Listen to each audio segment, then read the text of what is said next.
तो दोस्तों आज हम फिर से आपके लिए लेकर आए देश और दुनिया की सभी ताजा बड़ी खबरें फटाफट एक एक करके विस्तार से आज आपको बताएंगे। तो वीडियो को अंत तक जरूर देखें दोस्तों। वीडियो बनाने में हमें काफी मेहनत लगी है, तो वीडियो को दिल से लाइक कर दें। जी हां दोस्तों, पहली खबर मैं आपको बता दें कि गुलाम नबी आजाद की पार्टी को लगा एक और बड़ा झटका। 30 नेता कांग्रेस में होंगे शामिल। तो वहीं आपको बताएंगे दोस्तों की अमित शाह का बड़ा ऐलान, कहा जनदेश के साथ 2024 का लोकसभा चुनाव जीतेगी बीजेपी। तो वहीं आपको बताएंगे दोस्तों की त्रिपुरा नागालैंड में मेघालय विधानसभा चुनाव का होगा ऐलान आज।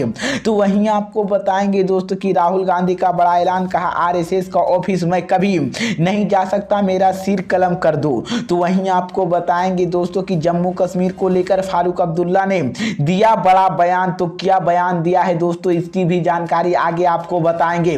उससे पहले आपसे एक छोटी सी रिक्वेस्ट करें दोस्तों, अगर आप इस चैनल पर नए हैं तो इस चैनल को सब्सक्राइब कर लीजिए और वीडियो को लाइक जरूर कर दीजिए और वीडियो को अपने दोस्तों में ज्यादा से ज्यादा शेयर कीजिए। इसी बीच पर दोस्तों अगली खबर की औरतों की गुलाम नबी आजाद को लगा एक और बड़ा झटका। 30 नेता कांग्रेस में होंगे शामिल। जी हां दोस्तों, आपको बता दें ये बड़ी खबर सामने निकल कर आई दोस्तों की गुलाम नबी आजाद की अगुवाई वाली डेमोक्रेटिक आजाद पार्टी डीएपी को एक और बड़ा झटका लगने वाला है। पार्टी के महासचिव निजामुद्दीन खाटना और इसके 3 दर्जन से अधिक संस्थापक सदस्य मंगलवार 17 जनवरी को कांग्रेस में शामिल होने जा रहे थे।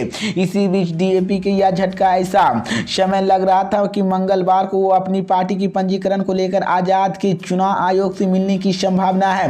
डीएपी के एक वरिष्ठ नेता के हवाले ये इंडियन एक्सप्रेस में लिखा कि गुलाम नबी आजाद को चुनाव आयोग ने मंगलवार को बुलाया है और ध्यान देने की बात कही है। डेमोक्रेटिक आजाद पार्टी के नाम अभी पार्टी के लोगों को दिया है और इस पर चुनाव आयोग को मुहर लगाना बाकी है। मंगलवार को जो नेता आजाद की डीएपी छोड़ कांग्रेस में शामिल हो रहे हैं और उनकी पार्टी के महासचिव निजामुद्दीन खाटना प्रमुख और कश्मीर के कोकरारनांग से संबंध रखने वाले खाटना 2 बार एमएलसी रहे और पिछले साल सितंबर में ही उन्होंने डीएपी को छोड़कर आजाद की पार्टी का दामन थामा था और वहीं डीएपी की बीजेपी गठबंधन सरकार में राज्य मंत्री का दर्जन रखने वाले उनको बेटा चौधरी गुलजार खाटना भी कांग्रेस में शामिल हो रहे हैं। इसी बीच गुलाम नबी आजाद पार्टी के गठन के 3 महीने ही संस्थातियों के छोड़ने को लेकर कांग्रेस नेता जयराम रमेश ने तंज कसा था और जयराम रमेश ने ट्वीट करते हुए कहा कि डीएपी आजाद पार्टी के कहा था आजादी के साथ ही घटना से इस्तीफा भी शेयर किया। इससे पहले भी मैं आपको बता दें कि कांग्रेस ने बड़ा दावा कर दिया है और ये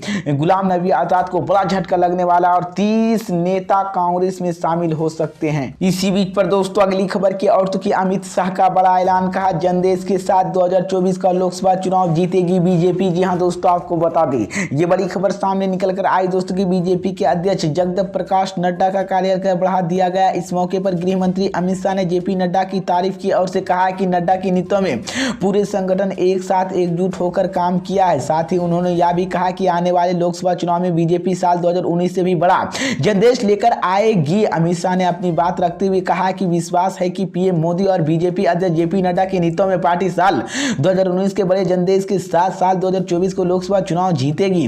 उन्होंने कोरोना काल की याद रखते हुए कहा है कि विश्वास की सबसे बड़ी महामारी कोविड का ज्ञापन पूरे देश को करना पड़ा था और इस देश के गाने अरना पहुंचना और जो मरीजों के अस्पताल को पहुंचाना, जो कोविड महामारी बीजेपी ने प्रमुख जिम्मेदारी निभाई। अमित शाह ने बताया कि जेपी नड्डा के लिए राष्ट्रीय कार्यकारिणी ने आज प्रस्ताव पास किया जाएगा। राजनाथ सिंह इस प्रस्ताव को रखा है और बीजेपी के सदस्यों ने इसे स्वीकार किया। जेपी नड्डा जून 2024 तक के लिए बीजेपी अध्यक्ष के रूप में इनका कार्यालय बढ़ाया जा रहा है। इसी बीच अमित शाह ने बड़ा ऐलान कर दिया और कहा है कि लोकसभा 2024 का चुनाव बीजेपी जीतेगी जनदेश के साथ। इसी बीच पर दोस्तों अगली खबर की ओर की त्रिपुरा नागालैंड में मेघालय विधानसभा का चुनाव का ऐलान होगा आज। जी हां दोस्तों, आपको बता दें ये बड़ी खबर सामने निकल कर आई दोस्तों के पूर्वोत्तर के 3 राज्यों की विधानसभा चुनाव को लेकर चुनाव आयोग तारीखों का ऐलान करने वाला है। सूत्रों के मुताबिक बुधवार को दोपहर 2:30 बजे चुनाव आयोग प्रेस कॉन्फ्रेंस करके चुनाव की घोषणा करेगा। त्रिपुरा नागालैंड और मेघालय में चुनाव होना है। आकाश सेशन के रंग भवन में चुनाव आयोग प्रेस कॉन्फ्रेंस करेगा। बीते सप्ताह चुनाव आयोग की टीम तीनों राज्यों में तौर पर की गई है। इसके अलावा राज्य के प्लेटरी पार्टी के साथ चुनाव आयोग की बातचीत भी कही थी और केंद्रीय सुरक्षा सुरक्षा बलों और सिविल ऑफिस भी चुनाव आयोग के अधिकारियों ने संपर्क किया था। पूर्वोत्तर राज्यों के दौरे के बाद आयोग ने तारीख घोषित करने का फैसला किया। नागालैंड, मेघालय और त्रिपुरा का 5 साल का विधानसभा का कार्यालय 12 मार्च और 22 मार्च और 15 मार्च को खत्म हो रहा है। इससे पहले भी नई विधानसभा का गठन होना है। जहां पहले राजनीतिक दलों अपनी राजनीति की शुरू कर दिया और भारतीय जनता पार्टी ने दिल्ली के 2 दिन कार्यालय की बैठक की। इस विधानसभा चुनाव को लेकर 2024 को लोकसभा चुनाव को लेकर भी राजनीति तैयार कर ली है और इस बैठक में त्रिपुरा के मुख्यमंत्री ने मानसिक से भी कहा था। इसी बीच पर दोस्तों अगली खबर की औरतों की जम्मू कश्मीर को लेकर फारूक अब्दुल्ला का बड़ा बयान। जी हां दोस्तों, आपको बता दी ये बड़ी खबर सामने निकल कर आई दोस्तों कि जम्मू कश्मीर के पूर्व मुख्यमंत्री और national French conference Farooq Abdullah ने मंगलवार को कश्मीर पर बड़ी बात कही है। उन्होंने कहा कि कश्मीर समस्या तब तक के लिए खत्म नहीं होगी जब तक हम अपने पड़ोसी की बात नहीं करते और दशकों से चल रहे इस समस्या को वास्तविक समाधान नहीं ढूंढते। उन्होंने यह भी कहा है कि जब तक हम एकजुट नहीं होंगे तब तक भारत तरक्की नहीं कर पाएगा और मजबूत नहीं बन पाएगा। दिल्ली के पूर्व प्रमुख एस ए जलूत ने किन ऑफलाइन की दी की है।